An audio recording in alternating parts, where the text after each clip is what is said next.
Alright, so guys, once again, welcome to the stream, ZOTAC Cup Monthly Final. We have our first map in the semi-final. The draft is already completed. The Outlaws are going up against Wildfire in a best-of-3 series, and the first map is Shire. So we have the entire draft already in front of us. We're going to go through those a little bit faster here today.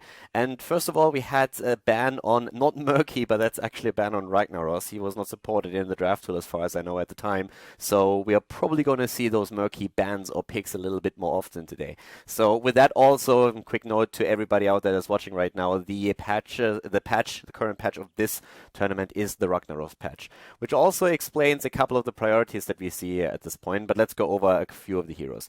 So a ban on Tacita, first of all, which is kind of interesting, but it's a bit on a soft ban on heroes like, let's say, for example, a Tracer, Illidan compositions, and thereof. So Tacita is oftentimes used as a bit of a soft ban on those heroes. And we had a Tychus first pick. Now, Tychus these days is still like the #1 assassin, I'd say. So if you're looking at Tychus, normally we're either seeing him banned out or picked very early in the draft. Another thing that I want to highlight is that we have a huge priority for the Outlaws playing with Rhaegar here. Now, the Haka is the first pick in Rhaegar as well. And if you've been playing a lot of Hero League lately, you know that Rhaegar these days is actually played a lot with Bloodlust. So auto attack combinations and especially like very heavy melee combinations with Rhaegar and Bloodlust are insane. Like the added heal that you have now after the patch is pretty crazy. And yeah, that overlay definitely got blown out of proportion a little bit. Now, I'm not 100% certain how that happened, why that happened, or why it looks that weird. But yeah, thank you very much anyways, Ancient Sifs, for the sub. So unfortunately the name wasn't completely displayed on the screen, and I'm still a little bit surprised why, but okay. Rhaegar, Bloodlust. So the tool, it's a lot stronger since the patch right now, and a lot of people have started to actually use it, and especially in combinations with 2 or 3 melee heroes, you can really roll over an opponent. The more auto attackers you have in the lineup, of course, the better, but also the movement speed just in general is, of course, absolutely fantastic. We have Hammer taken for the Outlaws as well, whereas Wildfire is currently using a Thrall and also an ETC here, so the potential of having just simply that Earthquake in and stopping the onslaught a little bit. Especially if you've played in, let's say, any kind of setup with Team League, if you played in Hero League, you might have come across a Rhaegar Thrall combo quite often. And if you thought that Rhaegar using Bloodlust and the opponent trying to rush over you was already pretty bad, then let me tell you, if a Thrall drops the Earthquake right before Rhaegar uses his own ult, then you are in even more trouble. Unless, of course, you have a false stat, then you can still try to gust the opponent away and take the fight from there, but that doesn't always win you the battle. So right now the Outlaws with a really heavy aggression setup with this. We're having Dehaka, we're having Muradin, we see Rhaegar for Bloodlust potentially, we have ZOTAC here as well, Jaina of course for a bit of additional burst damage. So all in all, a really well-rounded lineup here for Shire, even having the global with Dehaka of course available to them. Whereas Wildfire on the other hand, most likely going to play at least a pseudo global on the side of ETC with the stage dive, Malfurion for really good heals, and Liming also to capitalize on potential kills with the resets. So pretty solid setup for our first game. So let's find out how this new patch is going to play out in our first, actually the first tournament game in the Ragnaros patch, with Outlaws going up against Wildfire on Shire.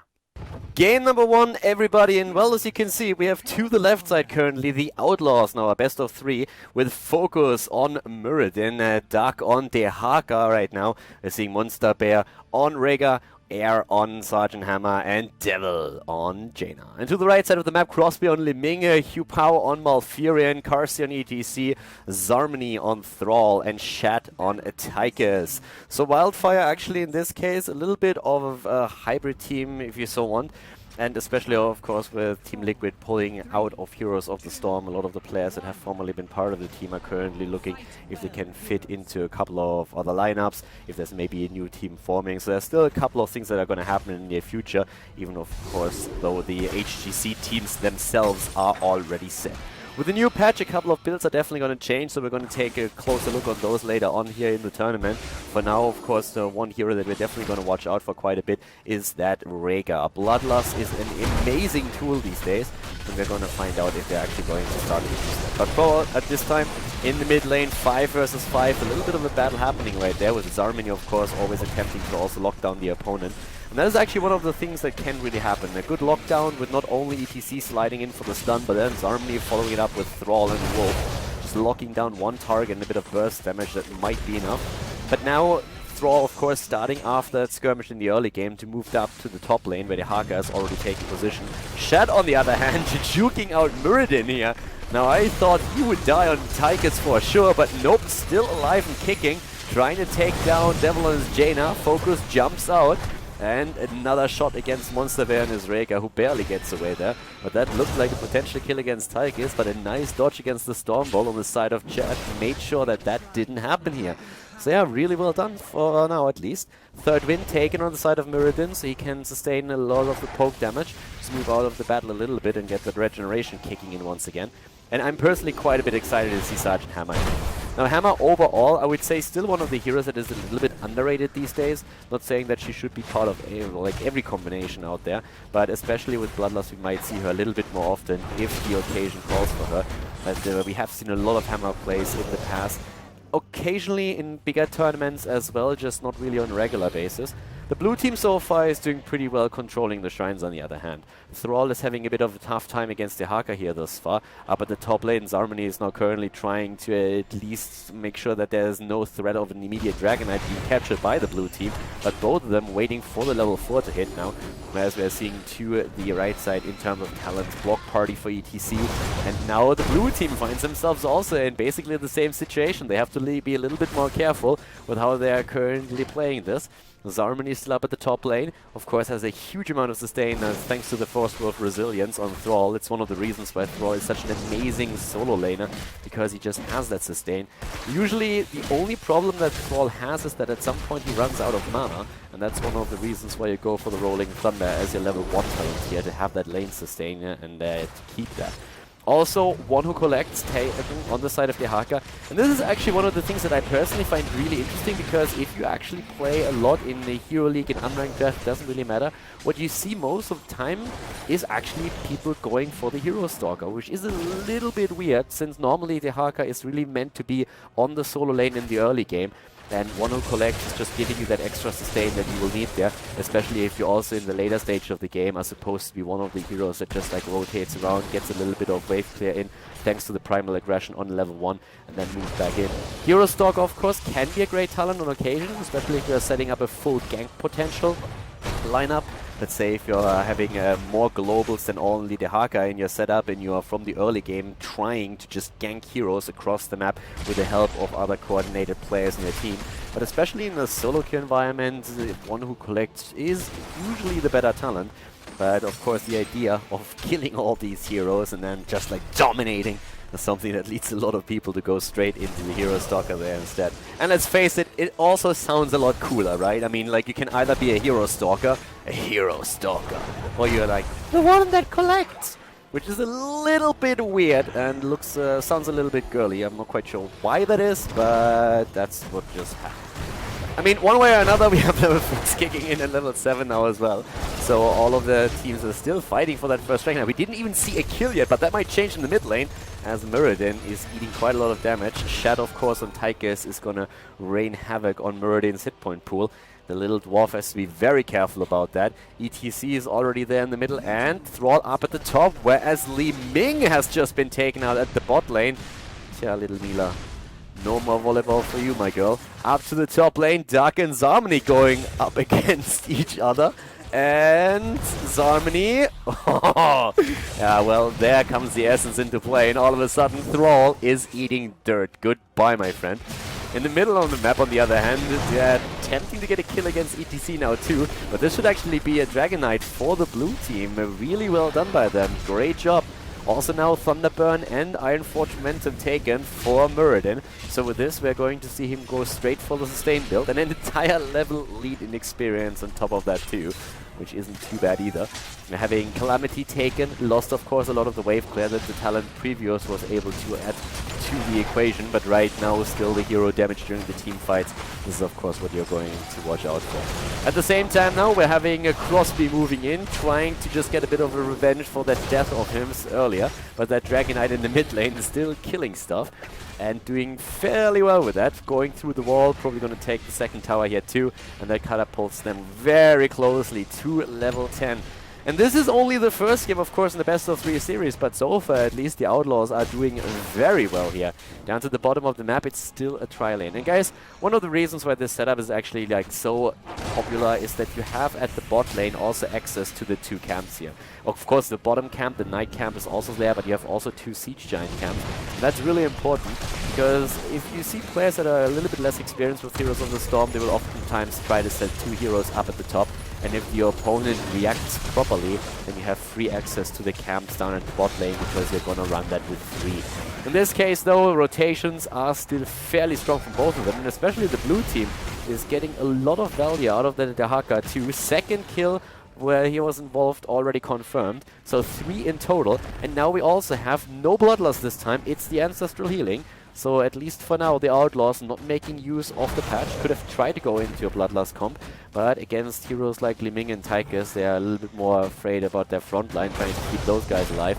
Even that auto-attack heal that we have with Bloodlust now, not being used by them. But I'm still pretty sure that there's a good chance we're going to see that in the tournament eventually here. This is the first tournament that was played on the Ragnaros patch, so of course a lot of the teams are currently still trying to find out what kind of setup they really want to use, what kind of heroes they're going to prioritize here.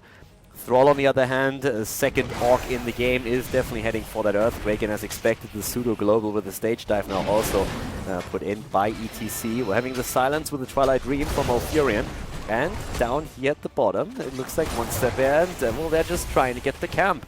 And that should actually be pretty easy for them, since everybody else is currently very busy in that mid lane, trying to take those siege giants down.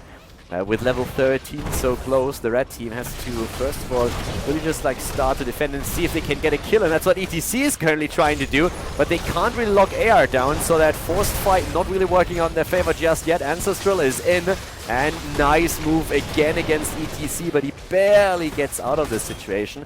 So the red team really eager to force a fight before level 13 is hit. They know that the talent advantage on the side of the Outlaws is going to coincidence also with the Dragon Knight or the Shrines being active again. So they will be at a bit of a... yeah, they will be in a bit of a tougher position here right now.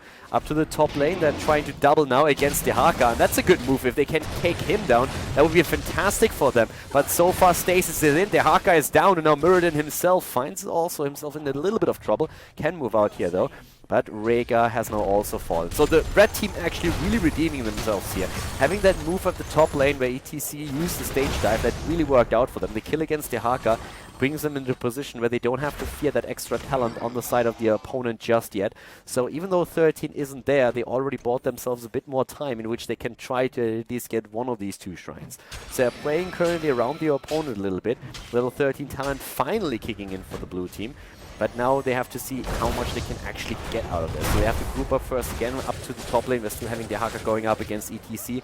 Keep in mind that he can also jump to the bot lane whenever he really needs to. That's one of the reasons why the rotation took place in the first place. ETC moving to the top lane after getting level 10 just to make sure that he can jump onto the team fight if needed. And that also freed up Thrall for a little bit, even though he stayed up at the top to get that kill secured. So right now, Germany is also back to business. The focus is up at the top lane right now, level 13, but that opens up the bot lane where we can keep the fort once again under surveillance, because this thing is gonna die fast. Crosby gets a couple of secured hits in thanks to the Malfurion root. But there's still that setup, trying to jump in, get a kill here. Good silence, saving Malfurion for now. And that's 4 against 2 heroes down to the bottom of the map, which of course means that up at the top we're seeing a very different picture, with the red team completely dominating the push against the first fort. So with that, we have level 13 talents now on both sides, and still that focus down to the bot lane, where we now also have another camp taken. So this is something that the Outlaws have been trying to do the entire time. They got a bit of an advantage here in talents and also in kills, and that's where they just started to take all of the mercenary camps that were at the bot lane, creating a lot of pressure, dropping the first fort, helping with the first Dragon Knight, of course, also to breach the wall in the middle to prepare another big push here. And the mid lane is actually the only lane that is not being pushed by any camp on the map. So we have the bot lane and the top lane heavily pushed by camps that you can take here. But talking camps, one is about to be taken again. Dragonite, by the way, is also up for grabs, so one hero needed to move into the mid lane to make sure that the Haka doesn't burrow in and simply takes it. But it's still a fight on even footing right now. Both the teams have 3 kills. The significant experience lead still goes to the Outlaws, though, so that's definitely something that they have going for themselves. And we have healing static now taken. So this is where Muradin gets a huge power spike. Thanks to the combination with the Thunderburn, your double clap gives you so much healing. He wants to be in the middle. Nice stumble against the minion here. He needs to stumble the hero and he can stumble that dirty minion right there. Yeah, the second one hits on the other hand, but an immediate cleanse on the side from Furion. Q-Pow, immediately making sure that he's not gonna take him down. Overall, though, the Outlaws definitely having the upper hand right now. They can even burrow into the mid lane right now with the Haka, get another Dragonite. Yeah, Tychus is just half a second too late, maybe, to make that work. So at this point, we're just seeing them move down to the bot lane. I mean, the intentions are pretty clear here. They don't really want to get the fort in the mid lane. They want to go for keep already. And one of the main reasons is that they have level 16 with this as well. So it's just perfect timing for them to go down at the bottom of the map right now. They're having the elongated tongue on 16 after Symbiosis was taken instead of the increased drag on level 7. But also now Hammer going into Giant Killer and the Executioner, so a huge amount of auto attack damage that we're seeing on the side of AR, and he is really putting that to some good use. Of course, Executioner is gaining a lot of value here, especially with that Jaina in, but a nice stage dive from ETC. Problem is that he was not followed. Zarmany using that Earthquake a little bit too early. That whole attack would have been a little bit more... I think a little bit better if he would have moved in with the Earthquake once that ETC used the stage dive. This way, ETC dived a little bit too far away from the team. Was of course trying to just simply cut off the retreat of the opponent. The problem is that there was nobody else, so with decent coordination, the only thing the Outlaws had to do is like, oh, you know what? There's an ETC stage diving in, let's take him down. It's a little bit the equivalent of, at a real stage dive, everybody moving away from you instead of catching you.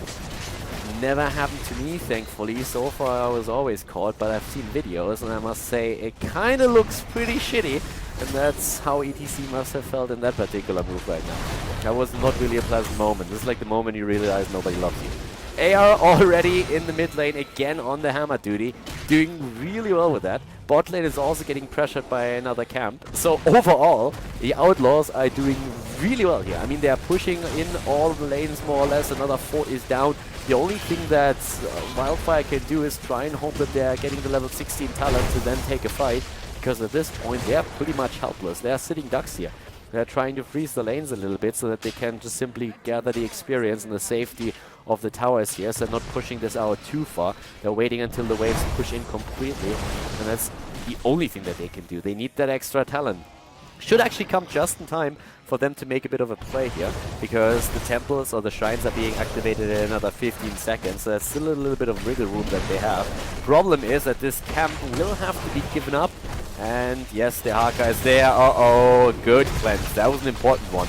If not for that cleanse, they could have lost Thrall here just seconds before they hit 16, and that would have been a massive problem. Now, they have to, of course, deep-push the bot lane, but besides that, they can then make their move. And especially Thrall is, of course, now going to be a bit of a beast with that Tempest Fury and Giant Killer combo against heroes like Muradin, so that should help quite a bit. And we also have, besides that, the Titan Grenade, another great tool against heroes like Muradin. So there's definitely quite a bit of potential that they have on level 16 right now to win a fight. The big issue for them is really that they are 2 levels behind, so level 20 is going to be a huge game changer. Once again, once you have those Storm Talents, you are in a fantastic spot, so they need to try and force a bit of a fight before that. But this is where the Global on the side of the Haka is really getting a lot of value. Since he can simply split from the rest of the team, try to push out the top lane, pressure that in even more, and then start to take a fight a little bit later. But already, camp taken, they're starting to go in for a fight. There's the Haka, goes for the drag, they're going for ETC, Earthquake in the back. The Twilight Dream is out, but the kill against ETC, no chance for him. He was trying to use a stage dive, got interrupted there though. And now Zarmany is also in trouble trying to rush away from this one. That doesn't look likely either. The Haka takes him down together with Muradin. Everybody going for the slows here, and that's a double kill against the red team. At this point, the Outlaws leading with 7 kills to 3, going on to this 19, and the big problem really is that there will be another Dragonite, so that Dragonite can theoretically end the game at this point. question is just, are they willing to risk it? And I doubt it a bit, since right now it will be a 5-man defense until the Dragon Knight could potentially arrive at the core, so it's way more likely that they're going to try for a second keep and move through the mid lane. And that's exactly what they're doing. So they have no talent lead, they don't really have a huge numeric advantage on the map, only 6 seconds until Thrall is back. That's not enough to go for the core. So it would have been a really huge risk for them to try and end the game here. So instead they're trying to play it a little bit safer, attempting to go for keep number 2 so that they get a bit of an advantage on the map, and then later on get an easy Dragon Knight together with a level 20 talent. But of course the focus is pretty strong right now. Both of the teams just trying to burst down the Dragon Knight or the keep. And in this case, the keep falls. The Dragon Knight won't really get too much value now either. But if they get another kill, they might change their mind here. So far that isn't happening. But keep in mind that Earthquake is still there. Dark is out, so we have the Haka in. Will try and go for the drag again. Goes for ETC right now and misses. Good route from Alfuria now too. But here's the Earthquake. ETC moves back and stage dive as he jumps back in. Ring of Frost on the ground. Devil with really nice reaction to that jump in. And that's a double kill against the red team once more. Level 20 is on the board. That was one of those last-ditch efforts on the side of the red team. The Wildfire was trying to make a play there. That didn't really work out for them. They lost 3 heroes in the process. And now, of course, they're going to lose the core as well. Job well done on the side of the Outlaws. Really well played here by them. The Haka falls, but I don't think that a defense is really possible here. Shad is also eliminated. Or well, at least push back, and this is GG in game number 1.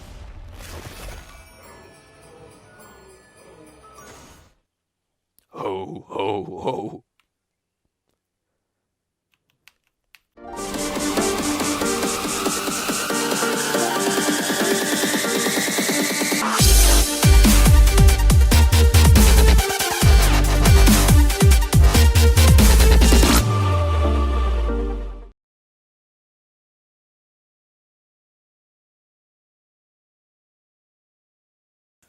Okay, everybody, game number 2, Cursed Hollow. The Outlaws are in the lead after the first match. Shire was where they were able to take the first game, and now we're looking at the draft for game number 2. So as already mentioned before, we're going to go over the completed draft here today. And for everybody that is looking at this like, oh my god, they banned Murky. They didn't really ban Murky. This is the Ragnaros patch. Ragnaros was not available in the third-party tool for the draft process yet, and therefore Murky is like the substitute for Ragnaros. And nobody really wants to play against Ragnaros. If you play Hero League, Team League, anything of that, you probably are very familiar with that feeling, since Ragnaros, and in particular the Lava Wave at this point, is, how do we put this? Ridiculously imbalanced is, I think, the word that I'm looking for here. I don't want to get overboard with the statement, so I had to really think for a moment about what would be appropriate, but I think ridiculously unbalanced is probably the correct term in this case. So, yeah, let's go over the draft real quickly. We're on Cursed Hollow this time, and Ragnaros got banned out. It was immediate, the ban by the second team, of course. The first team, the team that has first pick, first ban, would love to play Ragnaros. But yeah, in this case, we have bans on the Haka. His global is, of course, quite brutal, and at the same time, we are currently also having Ragnaros banned out. We have a first pick on ETC, so stage dive is again an option. And TWSX, thanks for the resub. I'm not quite sure why exactly that overlay is a little bit off today, but yeah, thank you very much still. So, with the draft in general, what we're seeing right now is the Outlaws drafting a very strong Illidan composition once again. This is one of the setups that hasn't really changed in a long time. Illidan plus Tyrael plus double support, usually a Tacita plus a main healer. That's what we oftentimes see. We've talked about the possibility of one of the teams going for Bloodlust at some point. This could again be the case. The Outlaws already played Rhaegar in the last game, and now they're doing it again. But Ancestral was the preferred talent, still on level 10 on Shire. But with the new patch and the changes that have come with the Ragnaros patch, Bloodlust is of course now a huge option at least. Oftentimes also played with a Thrall. Earthquake into Bloodlust can be pretty brutal. In the backline, we don't have a Li Ming this time for the damage, which was in the past oftentimes the case. Vala also one of the preferred heroes when it comes to that, but with Tychus being such a highly prioritized assassin these days, this is exactly what happens here. And I want to remind everybody real quickly about the last draft as well, where we had an early ban on Tacita, and this is exactly one of the reasons why Tacita can be a good first ban depending on who you play against, just to shut down all of these Tacita Illidan, Tacita Tracer combinations. Wildfire, on the other hand, they're playing this with just a double front line. They currently have a Varian and an ETC. It's a decent amount of lockdown already right there, depending on how Varian is being played at this point. If he goes into the stun on his charge on level 4, then you can just like use that together with ETC to lock someone down in place for a long time. And we also have a Malfurion on top of this as well that can provide the extra route, put the target in place. Vala could go strafe here, could simply just say, hey, we're going to go into a second wave. We're going to try and just like get as many stuns in as possible. And overall, I really like the way that they're approaching this. Going up against an Illidan comp can always be a huge problem. Of course, one of the things that you have at your disposal if you're playing Ethereal is the Sanctification. The problem that you have with that, though, is that Illidan oftentimes is one of those melee assassins that really he thrives on chasing an opponent. So if he starts to move away from the Sanctification, that can be a massive issue. It's usually not one of those comps that really fights in one place, unless, of course, you're fighting over a boss, over a specific tribute. So Wildfire needs to make sure that they just move away from the potential Sanctification. They have a lot of tools that they can use against Illidan. Lockdown with Varian, with Vala if she goes in the Rain of Vengeance. Gul'dan that can go for the Horrify here. Malfurion with a potential Twilight Dream, ETC with slides and whatnot. So pretty solid setup for Wildfire here. They got a bit wrecked on the first map, but let's find out if map number 2 they can turn things around and maybe decide the second game in their favor. Game number 2, everybody. So let's get the show on the road. At this point, we're having Cursed Toll as our map. The Outlaws to the left with Focus on Teriel, Monster Bear on Rhaegar, AR on Tychus, Devil on Tacita, and Duck on Illidan this time. And to the right side of the map, we're currently seeing Crosby on Gul'dan for Team Wildfire down in the series right now. Shat on Vala. Now having Karsi on ETC, Zarmony on Varian, and Hugh Pao on Malfurion. And yeah, so Illidan, of course, always a bit tricky, but as I said during the draft, there's a lot of tools that the red team has right now, Team Wildfire, to shut him down if they do it properly. When we're looking at the talents, it doesn't really come as a surprise to see what... no fighting in the mid lane this time. Zarmony is the only one that rides in, Siegfried and Royal style on the Tiger, not the Gold Tiger though. We have, for now, Echoed Corruption taken, the Hot Pursuit, so we're going to keep a close eye also on the stacks on the side of Gul'dan. That's going to be pretty important as well. Malfurion is already solo at the bot lane, apparently. Just like double checking what's happening there. So they were taking the Watchtower first and have Malfurion now at the solo lane. Don't see that really all that often. Duck already down here, but Vala taking position there as my girl. Right there. Illidan. Exactly. Pew pew. Okay, so from Vala noises up to the bot lane, where we're currently seeing Crosby together with Malfurion still. We have, by the way, on the level 1 for Varian Lionsmaw. And this is, by the way, these days really like the talent on one that you see most. Overall, I mean, it does really... You can go for King's Quest and everything here too, but usually the Lionsmaw, that's really the talent that you see most of the time with most of the Variant players that I've seen on the competitive level, at least so far. Of course, like the lower you play, the more you can get away with, but that seems so far to be like the talent to go for. It's actually like pretty sweet, not only for the increased damage, but also to have that additional slower is pretty nice. For now, and it's a pretty spammy talent overall, so it's one of the reasons why Varian is trying to just like stack it as fast as he can. We're having actually Shadow in a bit of trouble up at the top lane. It's actually interesting to see Shad currently going through such a variety of heroes once more. At this point, Vala has to just like zip out of there for a second, since especially that Illidan comp is a little bit rough for her to deal with in that early game. Later on, it usually gets a little bit easier when the rest of the team starts to move with you. Then you have someone to peel for you, especially with the double front line, which is going to be really nice. So currently Crosby and Power at the bot lane still dealing with Devil and AR. And I mean, especially when we're talking about a hero like Tacita, of course, the stacking process on the globe is going to be pretty interesting for him. Mana is always a bit of an issue when you need to spam that shield out. But it's all about that later stage of the game for them in particular, and Illidan trying to like just drive the engagement. It's also one of the reasons why you try and break through structures this early, just to make sure that you have a bit of that your opponent has a longer distance to safety. That's one of the reasons why you don't see Illidan all that often in on the games like, let's say, Tomb of the Spider Queen, because at the beginning of the game the distances between the two forts and the map itself is like pretty small. So normally Illidan can't really chase as much as he would like to. We have seen him occasionally, especially in the North American region on the other hand there. And he can still do very well if you just play a little bit more passive at the beginning of the match and save the aggression for later on when those walls are completely down. Punishment already taken, and the Consume Soul on the side of Gul'dan. Also, Warbringer. Stun is in, and let's see if they can chain that properly against Illidan. That has to be the thought process here. Lock him down as early as we can. Of course, if you get a shot at Tychus, then they're probably going to be happy to take him down too. And we have 4 Illidan again, Standard, Immolation, and Fender Foe, no better result, which we occasionally see as well. Top lane gets value thanks to the camp that has been taken, and that is something that's a little bit annoying for the team here. Illidan actually taking down Vala, so my girl is already dead, whereas down here it looks like ETC is now going to fall as well. The Outlaws again starting this game off with a bang, getting a double kill here against their opponent. Not only did that camp at the top lane do a solid amount of work already, but down here we're seeing the tribute now about to end up in the hands of the Outlaws as well. Wildfire is struggling here, or are they? They're going for Duck. Now, nice dodge, and Illidan gets away. Crosby, on the other hand, is eating dirt and dies. Well done here. Can't confirm the kill against Illidan, and now Zarmani is falling too. 4-0 in kills. Vala had to move to the top lane to prevent the 2 Siege Giants to go straight through the wall for the fort here. So, well done by the blue team. They're actually doing really well with this.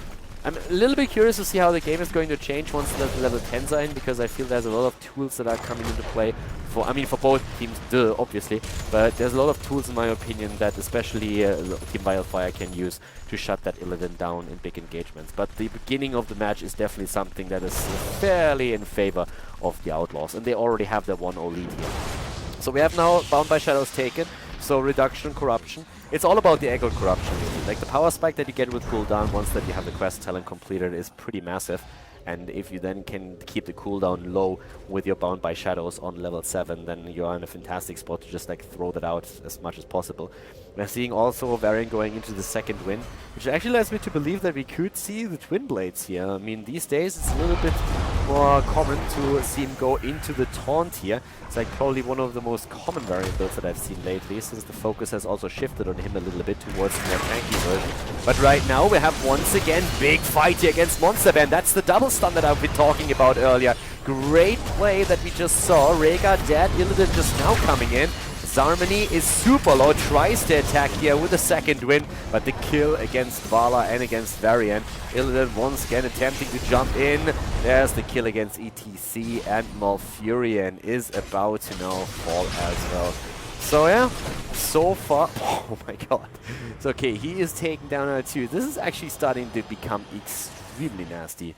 I mean, we're talking 8 kills against 1. It's a little bit surprising that we only have a level lead, but this early in the game, the experience that you get is not really too much. I mean, that is still a little bit crazy here. Nah, not quite what I wanted to show, but okay. Yeah, like overall, I have to say, like, this is actually pretty brutal. The early game so far has not gone well for the red team, like, not whatsoever. And now we have 1 level lead, but they have to let the tribute go, I believe. There is no way they're gonna get that tribute. That would be a massive missed opportunity and a huge missed way if they would let that slide. I'm not quite sure what ETC is doing there in the first place. What is Malf doing there? Like, what? You don't even have everybody at the top. I totally understand that you're trying to interrupt a little bit, but those 2 deaths were totally unnecessary. That was... that was weird. I mean, you have Shat at the top lane to push that in. And I mean, I can totally understand why he's there. You're trying to go for 10, but you can't stall long enough for 10 and then try and take that fight. Accepting that curse would have been the right thing to do. They didn't, they lose 2. But Duck, I mean, if there's a definition of balls of steel, that's it right there. If there's a curse and you just like chase the opponent to their core 7 minutes in, you don't only move behind the fort, you move behind the keep, and you say just like, yeah, I'm Illidan, I got this. That is pretty ballsy. I mean, for now we're actually seeing them at the bot lane here just like pressuring in, trying to see if they can get an early keep here. They are totally wrecking. And by the way, we have Bloodlust now. So Bloodlust has actually been taken. So the extra heal on the basic attacks is going to make it easier for Illidan. And we actually see Taunt. Taunt is still being used there, even though the build is a little... Oh! Illidan, the Sanctus on the ground. Bloodlust is in. And they go straight for ETC. They're diving deep for the kills here. 11 kills against 1. The keep, on the other hand, is still there. The curse is over. And they will get that keep eventually, won't they? Yeah, they go in for it. Are we going to see a kill maybe against Illidan? Zarmony is very deep here. Needs to be careful and is just barely able to move away, but Chat is so far not that lucky. He's trying to turn it around against Tychus. That could be a kill, but Vala pays with a life rate, and as it turns out, Monster Baroness Rhaegar is able to heal Tychus anyways. But it is the end of Illidan at least. So maybe a bit of chase potential as we're now having a 2-level lead on the side of the Outlaws. Mid lane and top lane have suffered severe damage actually. Down to the bottom of the map on the other hand, good isolation of Tacita, and Crosby confirms the kill against him. So 12 kills against 3, and now a little bit of momentum on the side of the red team. Yeah, double checking the boss real quickly, but nothing's happening over there. So they need to try and get something done with this. Monster Bear walking right into 3, and unfortunately for him, that's the 3 heroes with the stuns. So all of a sudden, Varian goes in with the Warbringer, then comes ETC with a quick slide, and Malfurion waiting patiently for the root to be applied, and that is now kill number 4. They're actually doing fairly well with that, and that opens up the bosses for them to take. And this is really where the game can change a little bit. The keep at the bot lane definitely a massive loss, but they are starting to retake some of that initiative on the map. Keep in mind that it's still level 13 versus 12. Down here, Illidan wants to go in again. They want to go for that boss. Rhaegar is back, starting to move in. On the other hand, here comes the Sanctification on the ground. Root against Varian. Zarmony in a bit of trouble. Mosh pit, baby! Varian is down, but so is Illidan. And Illidan is the one who really drives the conversation here. The drill against ETC, though, Bloodlust and boss stolen away. It's a triple, baby! I'm lying. It's a quadruple kill. Quad kill confirmed. 16 versus 5. This does not look pretty. I mean, like, look at this. Mid lane is getting pushed. Bot lane is getting pushed. Everybody is currently getting completely annihilated at this point. At least on the side of the red team. And they had a shot there. They actually took down Illidan, which was really cool for them. The problem is that they lost so many heroes in the process, and now they have to once again defend, and it opens up another boss up at the top lane. Echoed Corruption is through on the other hand, and that's at least... it's actually not through. Needing another 2. Then Gul'dan is going to hit a power spike. Maybe with that they can make something happen, but so far they've been stopped. I mean, they have tried, but it didn't really work out for them. If we're looking at the stats, in particular the deaths, 5 deaths on ETC alone. Corsi is suffering against this. Tychus hasn't died once yet, neither did Tyrael, but at least now they can fight in even talents. Again, the problem is, of course, that we're still talking about 15.5, so we are going to see fairly soon level 16 talents, but this could be a kill before that happens, and yep, indeed it is. Nice Horrify used by Gul'dan here. Tyrael gets a bit of value, but not as much as he was probably hoping for. So now we have 13 versus 15. Bosses are taken on the other hand, and that's one of the big problems when you all of a sudden get your kills, but you can't do anything with it. Because there's nothing up on the map anymore, except for 2 Siege Giant camps that don't really do much. So we have, at the same time now, once again, the attacks straight here in the middle. Varian, by the way, on 13 went for the Banner of Ironforge. We have him still with the second win, then with the Warbringer. And Taunt taken as the level 10. It is currently the talent that you see the most, for sure. I mean, if you've watched any kind of competitive play, Varian with Taunt is currently the way to go. Occasionally, of course, you see them move away from it if they're trying to burst a little bit more. But the go-to talent is definitely the Taunt, especially, of course, if you're trying to go up against a hero like Illidan.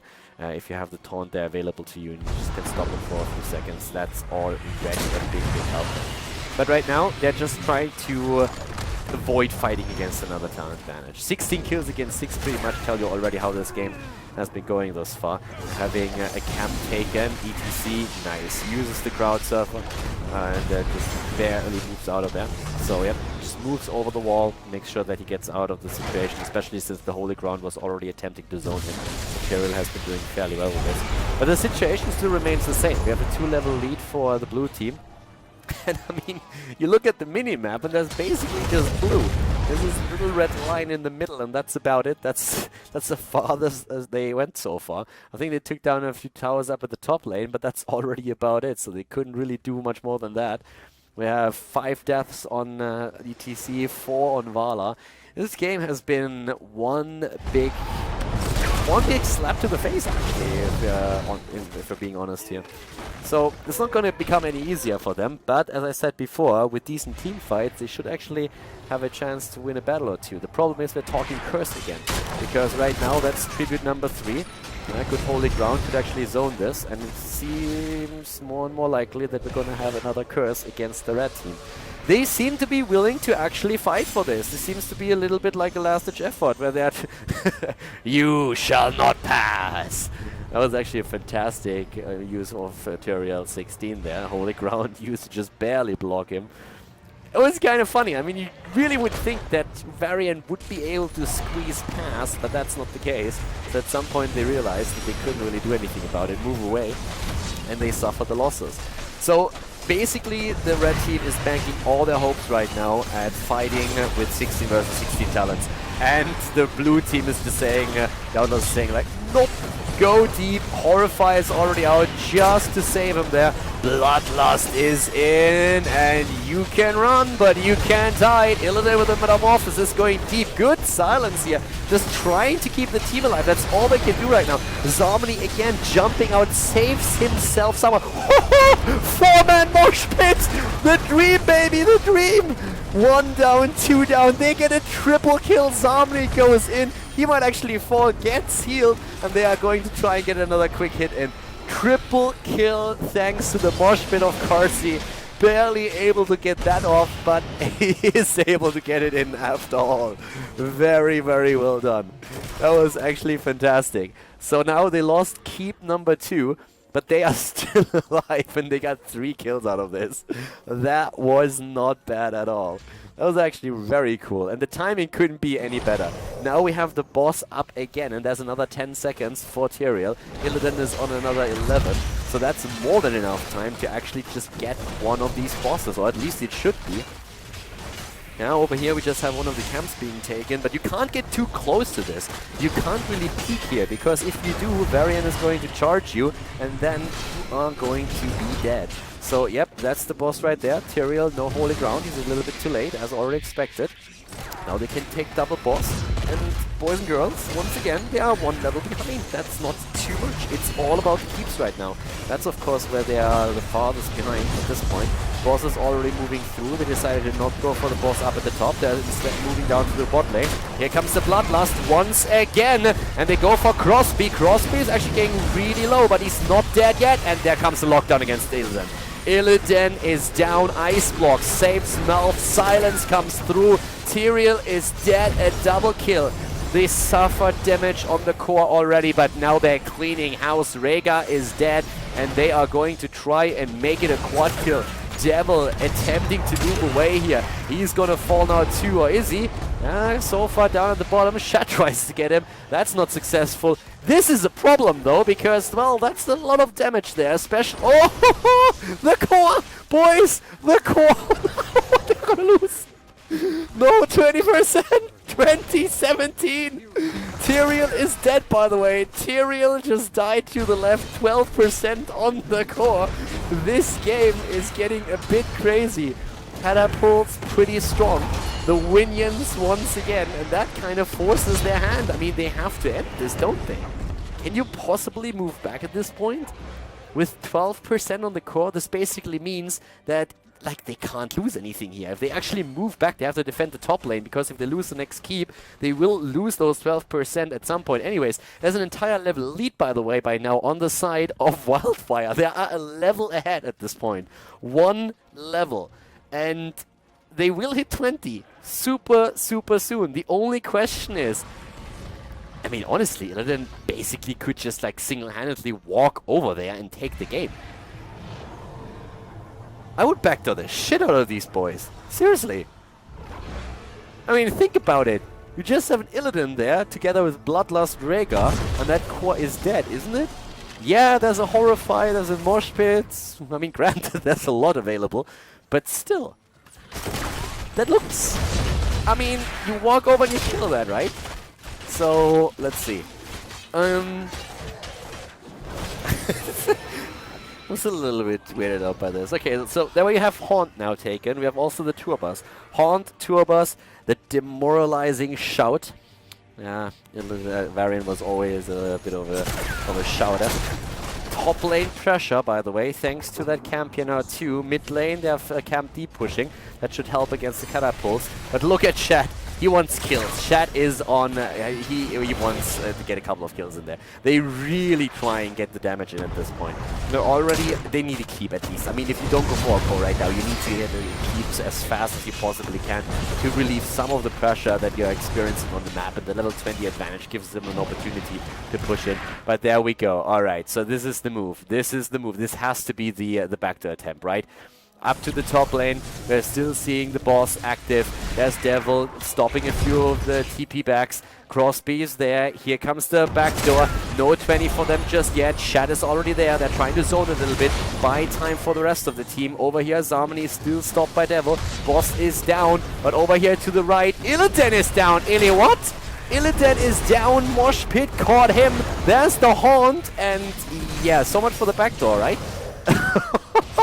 Illidan is dead. That was the Mr. Backdoor himself that just died. And yeah, AR is also moving away. Monster Bear is on the run. They're just running right now. They still have 3 keeps though against 0, and we still have 12% on the core. Catapults moving in. Crosby is just basically... he's been in oh shit mode for at least half an hour already, trying to just take all of the catapults down as fast as he possibly can. But yeah, the keep at the top lane is barely alive. You can't really see the hit points, but I promise you they are there. And in the meantime, they're seeing now 16 kills against 14. That changed fast. We had 16 kills against 6 or something, and since then, not a single kill on the side of the Outlaws.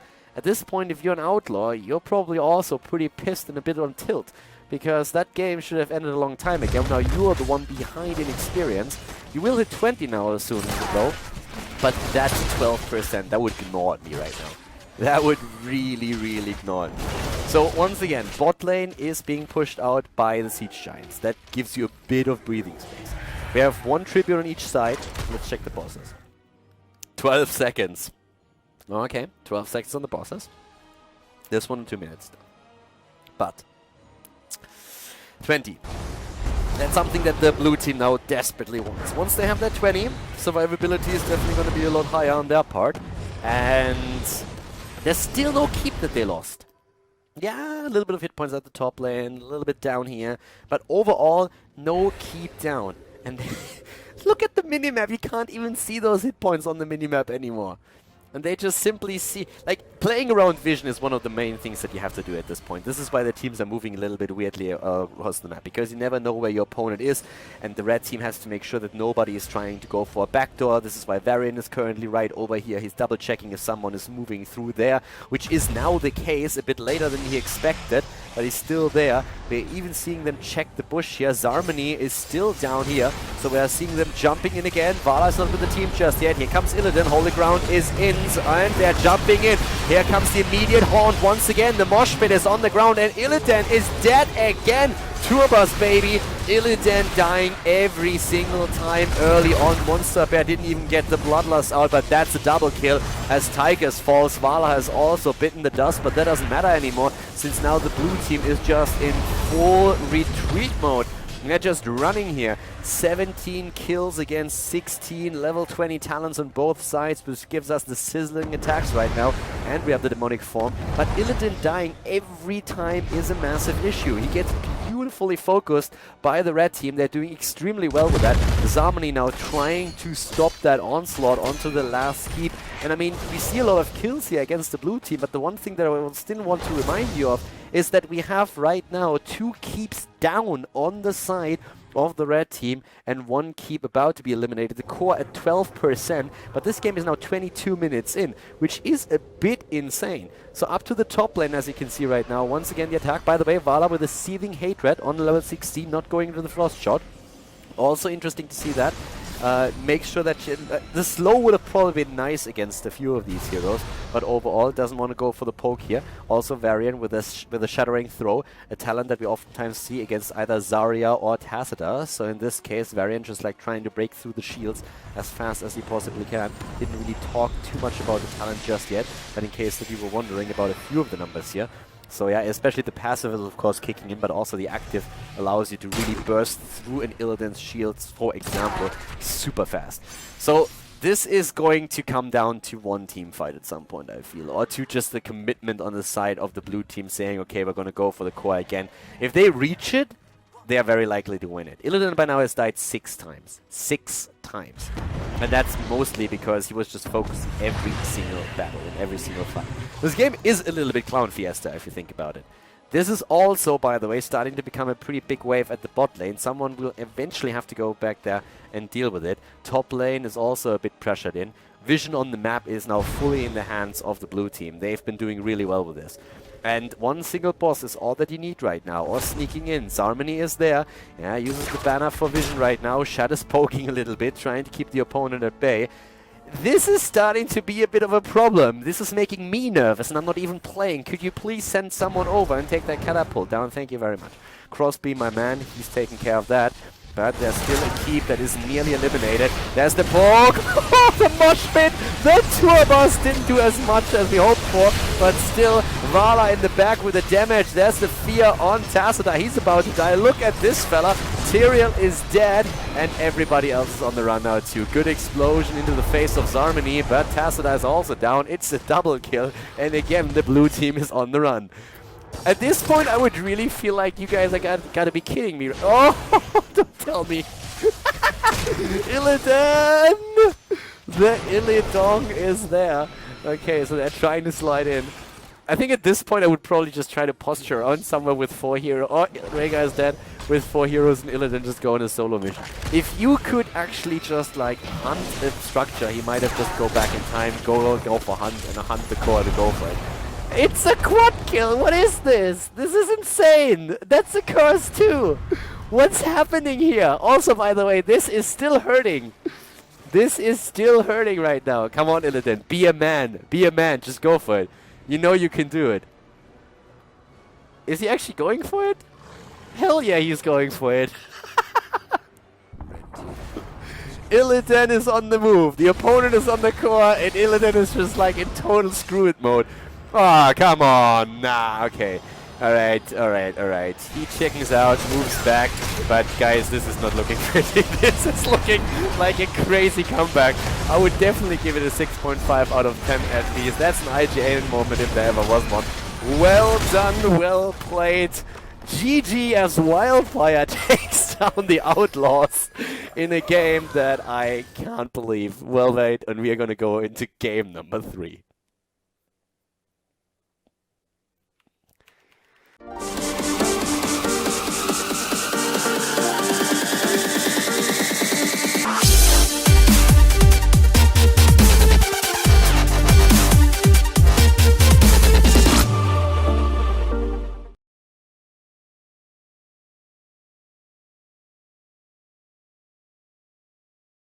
Game number 3, boys and girls. The Outlaws versus Wildfire. We had on on the last map, Cursed Hollow, a bit of a Clown Fiesta game.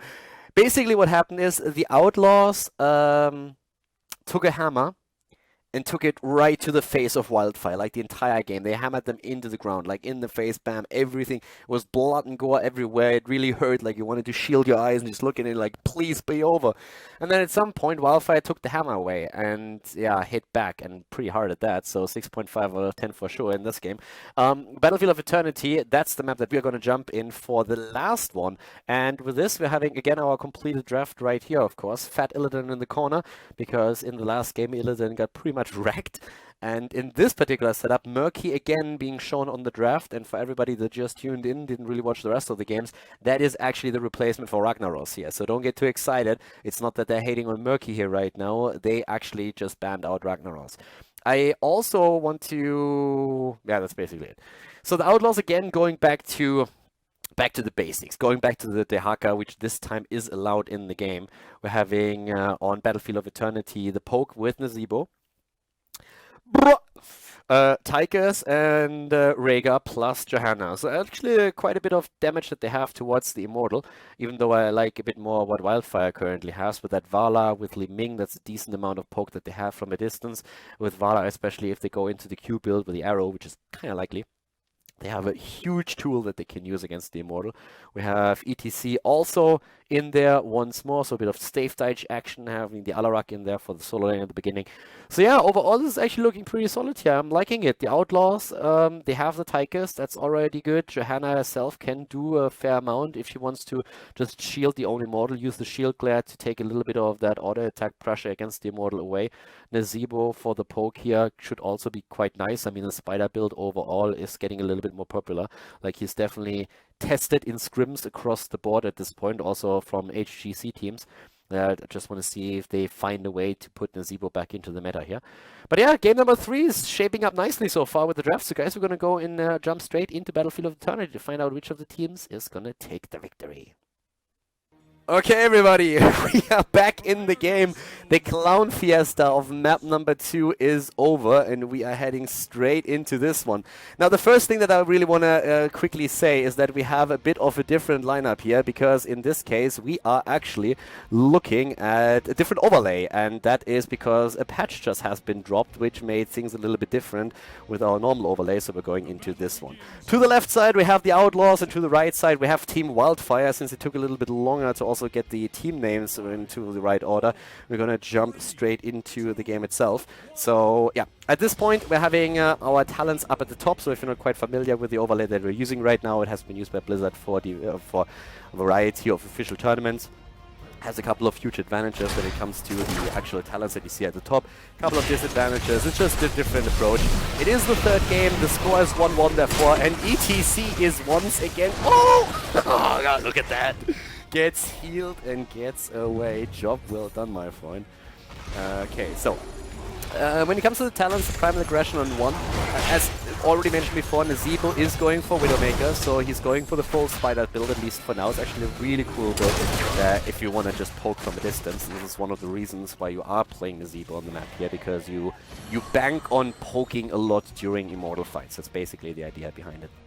It's also the reason why we have Vala going for the arrow build, because Vala at this point is just simply saying, yep, all about that Immortal damage, Monster Hunter on level 1, and if you have the repeating arrow then on 7, you can spam those out quite easily if you're fighting for the Immortal. So oftentimes you could even see a Vala single-handedly going for the Immortal as the rest of the team is defending the own if their own opponent is pressuring. It's a little bit of an approach question. But yeah, with that being said, we're having up to the top lane right now. We have currently Dehaka going up against Zarmany on his Alarak. And down here, it's still a huge amount of poke that's happening, mainly because of like Crosby and Shad here. Ah, look at that, Shad! The Dancing Queen, look at him, he's dancing there a little bit. In case you didn't know this, by the way, the default hotkey for the dance is numpad 2.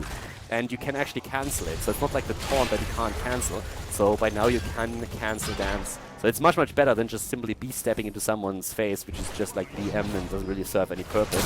But if you just want to shake it a little bit, then numpad 2, that's the way to go. So that's here today I learned for this beautiful, what's today?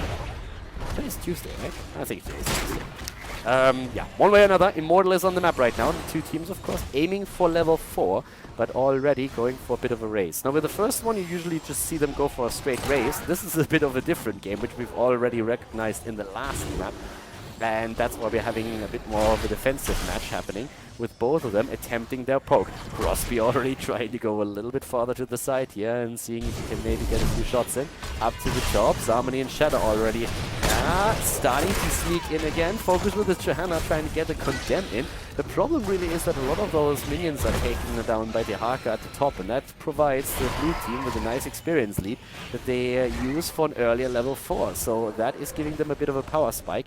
And here the Hero Stalker now makes sense. I was criticizing the talent a little bit earlier because on most of the maps you're just like way more likely to end up on lanes and trying to take minions down and split pushing or having a solo lane for yourself. If you're playing a Battlefield of Eternity, on the other hand, you can definitely go into Hero Stalker, since a lot of these fights will happen in the middle of the map, but there's just absolutely no chance of you getting minion stacks in the first place. So that's where most of the battles are going to happen later on, or at least that's the usual flow of the game. Nazeebo going also with a continued spider build. Both of the teams are currently just simply aiming to get their defenses going here. Levels 4 for both, and that means now Puncturing Arrow. Also full missile build for Li Ming. But we also have Karsi and Zarmini just dancing around here. The choke points are of course a bit of a problem, especially when you're up against Johanna, that just simply can condemn you in. And then Nazeebo is saying like, hey there, and goes straight for the wall of zombies, and then you are in rubble. But the thing is, Li Ming and Vala, that's really all the poke that you need. And this is what we've been talking about earlier. If you have those two in your setup, the poke that you get out of them is just absolutely fantastic for such a setup. Yeah, good drag, but there come also the stuns. Couldn't really make that happen. But we have another attack against Johanna and also against Duckett. Ooh, the pokes are really starting to hurt, and this is an easy victory on the Immortal right now for the red team. So guys, this is pretty much showcasing what we've been talking about a bit during the draft. Poke damage. That's where you shine with this. And defending on this map oftentimes isn't really your best strategy unless you can force someone really into a battle on those stun points. And then you have a chance of, yeah, wiping 1, 2, 3 heroes. So with this, we're actually having them just simply moving through the bot lane, trying to get a bit of a lead now. The red team's Immortal on this point is starting to lose the shield, of course, pretty early. Those bad boys will also like scale over time. But right now, we're having them just simply breach the wall up to the top. Solo lane for the Haka and for Alarak. This down here is starting to become a little bit grim roses. The poke is just very slow at this point. They simply go for the well. They might not quite get the fort here. They're still very likely that they will. But Focus is moving in pretty deep to prevent that. Gets the Condemned together and just like spams the shield clear out, so they just barely save the fort. But yeah, the damage output so far has been... Oh, that was a good one! Nice drag! Duck, you beast! Good on you! Moves down to the bot lane, sounds like, boys, I got this, and what do you know? He actually does. Gets the drag in, and that's the end of Malfurion. So yeah, job well done.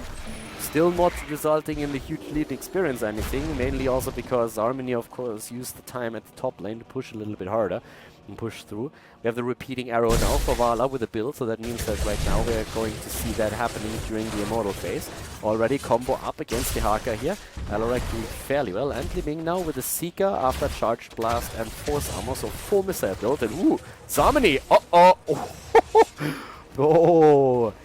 That that was really close. That's one of those moments when you're the Haka, you're really pissed because you're just like, ah! Oh, one more hit. Just one more. Nice root against Nazeebo. Air goes down. Karsi might fall, and yes, he does. So it's a kill for a kill. It's an even exchange. And as I say, we see Vala die as well. Good cleanse though. Malfurion with a decent cleanse, trying to make sure that she survives, but in this case there was very little that he could do once she got they got hold of her. Nazeebo continuing with the spider build. So guys, if you actually play Nazeebo, like, do your allies a favor and go for the spider build. That's currently the accepted strongest build for him. I know there's a couple of players out there that's like, nah, my Toad build is better. But if you really just want to do it like the pros, like the people that are getting paid for the stuff, then yeah, the spider build is where it's at.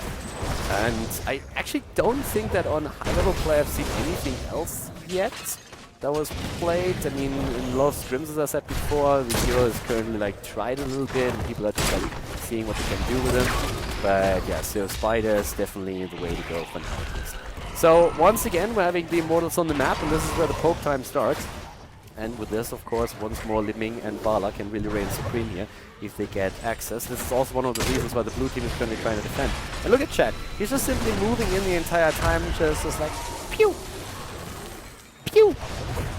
And yeah, hits those hungering arrows. All that he has to do. It's solid damage that he has with the one stun on level 1. And also keep in mind, he's still working on his own quest talent, of course. He's still working on the puncturing arrow here. So therefore, no matter what he hits, it's completely fine. If he hits the Immortal, great. If he hits a hero, well, might not be exactly what you want at this point, but it's not like the shot goes to waste. You're working, first of all, you dish out damage, and second of all, you're working in a quest talent. So it's all good. Level 10 is something that both the teams would love to get, and this is why especially the blue team has rotated heroes to the bottom and the top lane to try and get those waves. and they will potentially get that a little bit faster. We still see the poke happening a bit more efficiently on the side of the red team, but overall it's still fairly even. And yeah, Shed the entire time, just one shot after another. So it's going straight forward. And yeah, Crosby is also attempting to see if he can't get a bit more. Monster Bear basically heals everything that they have. Focus is taking all that like a hero. He stands up at the front and says like, I'm gonna save you, Immortal. I'm gonna be there for you, but level 10 any moment now, and there we have it. Alright, so this is where things are starting to change a little bit. Already we have for the Haka adaptation taken. Alright, we're seeing the Gunshun for Nazeebo, Gary, so he's playing Gary here. Ancestral Healing is also through. Now we have both of them on 10s, which means that immediately Strafe is being popped by Vala. Zoning in the back. Gary is by now also down. Gary was really stupid in the past, because like he was really dumb. He was absolutely... Oh, nice kill. Good job, Johanna, with the quick left shield. But yeah, in the past, Gary was absolutely stupid. If he saw a minion, he would attack it. But right now, Gary went to university. He graduated, so he's a little bit smarter in the way that he moves on the map. So Gary is a real baller these days. But in this case, he was focused down, and he wasn't the only one. Vala and Malfurion also gunned down, and that gives an Immortal over to the blue team. So the Outlaws back with a vengeance a little bit here, trying to make that happen. Crosby, by the way, with an interesting spot to TP back home. I mean, you know your opponent is going to move into the middle because they want to have those two regeneration globes, but still. So yeah. I'm just happy that we have Gary back in the game, guys. I don't even know when it was last time I casted Gary with a Gunshun. I think that was like a year ago or something. But now we have Nazeebo back in the game, and therefore also Gary. Yeah, the Haka is still doing his thing at this top lane, and it really starts to pay off. It's not only that they got the earlier level 10, which granted didn't really result in a massive time window that they could use, but they have now more than an entire level lead. If they can snowball that to 13, that would be fantastic for them.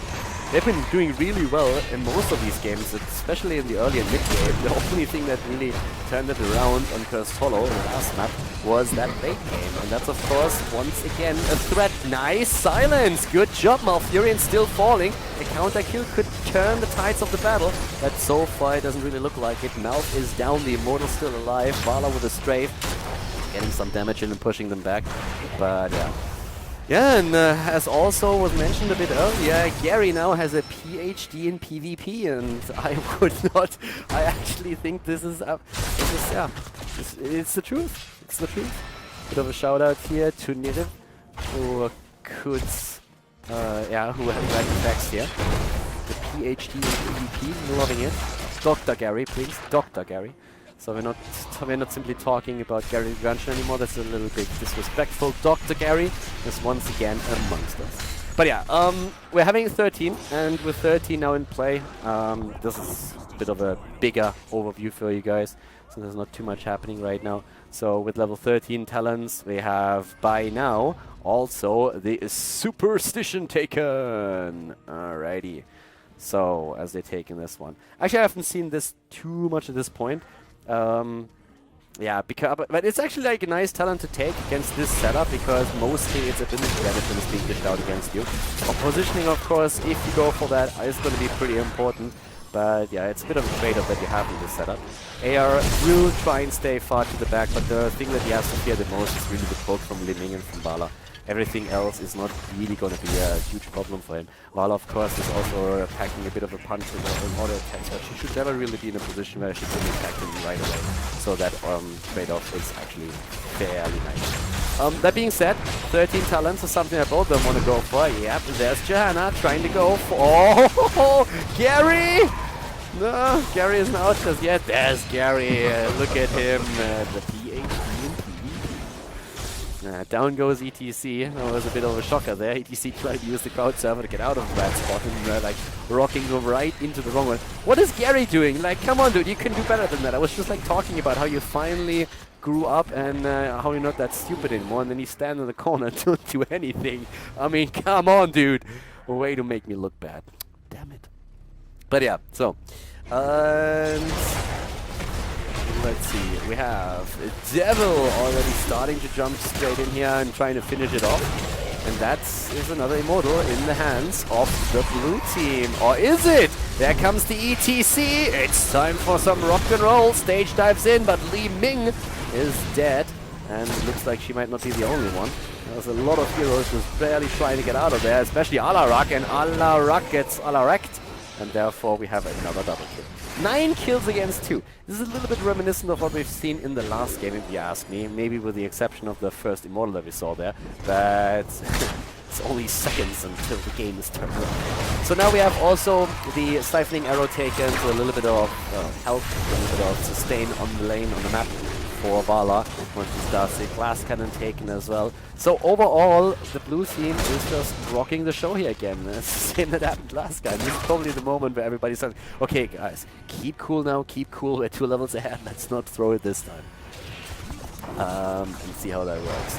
Up to the top lane, we are having the first fort, or the second fort down. Keep at the bot lane has been taken down a bit earlier as well. 16 versus 30. This is looking fantastic for them. This is absolutely brilliant right now. Johanna, after going into with less momentum on level 7, now also with the Burning Rage, having everybody starting to move in here. A bit of poke happening still against Dark SgtHammer, who needs to be a bit careful, but that Immortal is still super strong. 3 levels ahead. I mean, this is the moment. ETC this time also not with a mosh pit. There's another good stun. A heal is out as well with the Ancestral. ETC jumps in. Silence is out. ETC with a slide. The follow-up damage attempt. Everybody moving out. That's key. Is gonna fall. Zarmani is dead again. Alarak, and it's a kill against ETC. I mean, this time they can't throw the game, right? If they lose this game as well, this would be the moment where we would uninstall the game. If you lose 2 like that in a row, that would probably be the death sentence right there. But so far, they are currently doing the easy here. I doubt that they will be able to finish though. 93, 91%. And do they get another kill? No. But it still reminds me of Cursed Hollow.